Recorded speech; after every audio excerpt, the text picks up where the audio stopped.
سوال نمبر 5 میں دیے گئے لفظ کے ہر حروف سے نئے الفاظ بنائیں. درمیان میں لفظ دیا ہوا ہے ارتکاب، یا اپنی بک کے اوپر آپ لکھ لیں. اس سے جو لفظ بن رہے ہیں رکاب، رخ، کتاب، راگ، کب، تب، ادب، رت اور تاب. یہ لفظ اپنی بک کے اوپر ہی لکھ لیں.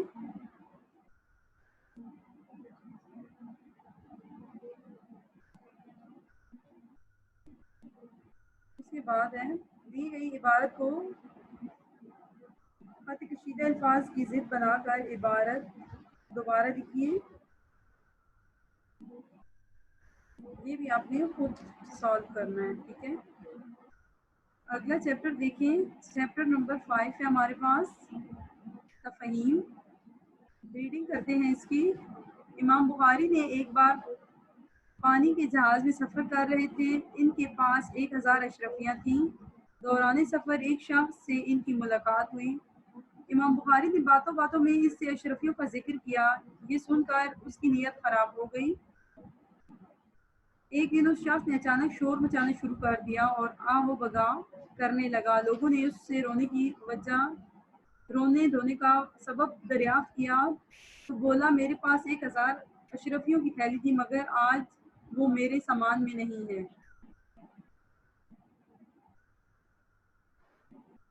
شاید کسی نے چرا لی ہے. لوگوں نے اسے تسلی دی اور کہا فکر نہ کرو، ہم ابھی تمہاری تھیلی ڈھونڈ نکالتے ہیں. جہاز کے مسافروں کی تلاشی ہونے لگی. امام بخاری نے یہ دیکھا تو وہ تھیلی سمندر میں پھینک دی. ان کی بھی تلاشی لی گئی. ظاہر ہے کہ تھیلی ہوتی تو کسی مسافر سے برآمد ہوتی. لوگوں نے اس شخص کو بہت شرمندہ کیا جس کی وجہ سے یہ سارا معاملہ پیش آیا تھا. سفر ختم ہو گیا اور جہاز کے تمام مسافر اتر گئے تو وہ شخص امام بخاری سے ملا اور کہنے لگا آپ نے مجھ سے اشرفیوں کی جس تھیلی کا ذکر کیا تھا وہ کہاں ہے؟ امام بخاری نے جواب دیا میں نے اسے سمندر میں پھینک دیا. اس شخص نے حیرت سے پوچھا اتنی بڑی رقم برباد کرنے کے لیے آپ کیسے آمادہ ہو گئے؟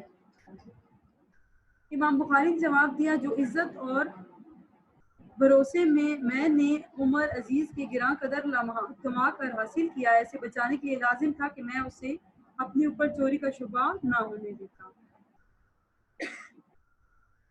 جی بچوں، اس سبق میں کیا بتایا گیا ہے کہ اس شخص نے جب دیکھا تھا کہ امام بخاری کے پاس اشرفیوں کی تھیلی تھی تو اس نے جھوٹ موٹ کا شور مچایا تھا اور ایسے ہی کہہ دیا کہ میری تھیلی جو تھی اس میں 100 اشرفیاں تھی اور وہ گم ہو گئی.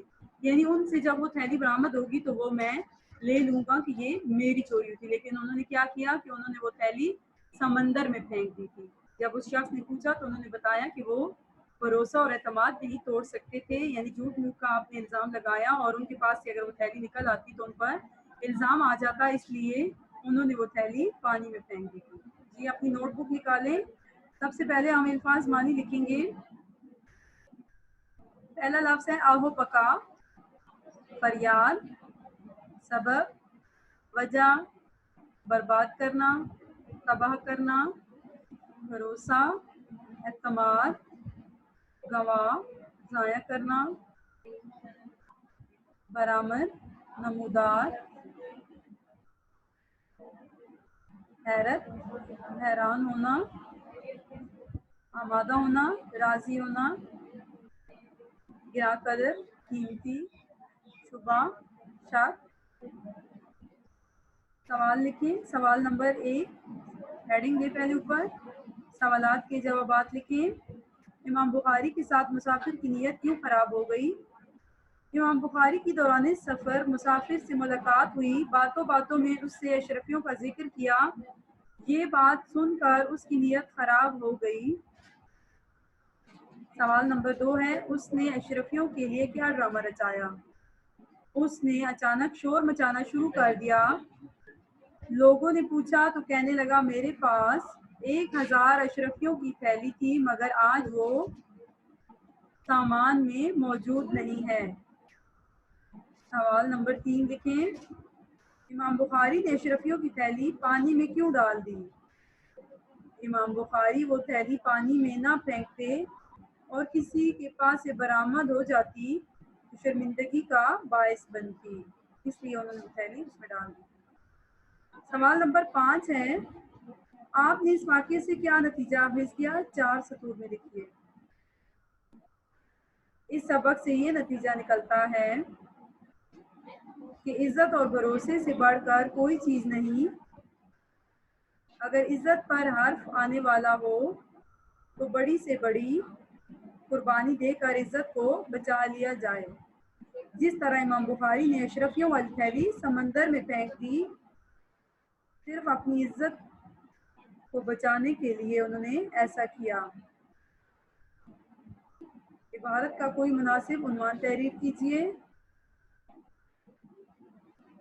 امام بخاری کی دور اندیشی.